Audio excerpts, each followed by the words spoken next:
Time for legit or nah. The Warriors beat the Cavs 129-120 to win the series 4-1, capturing their second title in 3 years.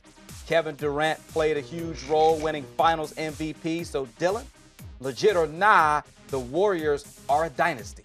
Or no, nah. Will be? Oh, yeah. You better believe it. But, you never know what's going to happen. You never know someone gets hurt or something. This team is set up to be a dynasty. But 2 and 3 years without going back-to-back, without projecting things forward, without looking at the trajectory of how great this team can be, just looking at it right now in the present tense, no, not a dynasty. Yeah, to me, you can't just win 2 and be a dynasty. At minimum, you need 3. When you look at what the Bulls did, Mike won 3 straight, couple years off, won 3 straight. So that's like 6 and 8 years.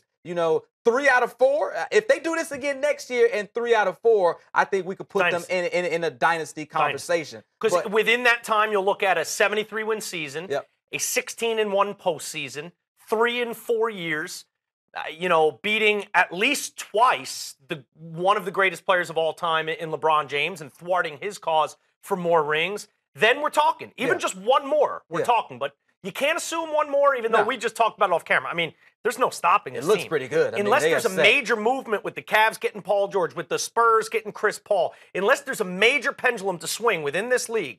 If this is about the league we're looking at next year, when we get to the finals next year and the playoffs next year, it's a wrap. You can't beat this team. So it will be a dynasty, but it's not right now. No, because when you look at the Lakers, they won 3 straight. When you look at Shaq and Kobe, I think about the Rockets when Mike was out. They went back-to-back. I even think about the Pistons, who in the 80s won a couple straight. So a lot of teams have won 2 in a row. And I don't think there's a specific necessarily formula to be a dynasty. There can be different ways. Like the Spurs are a dynasty. They're just won over a long period of time for me. They're a dynasty to me. The pop-era Spurs, that's a dynasty. It's just a little more spread out. Yes, certainly the Warriors, though, are on pace to become a dynasty. Yeah.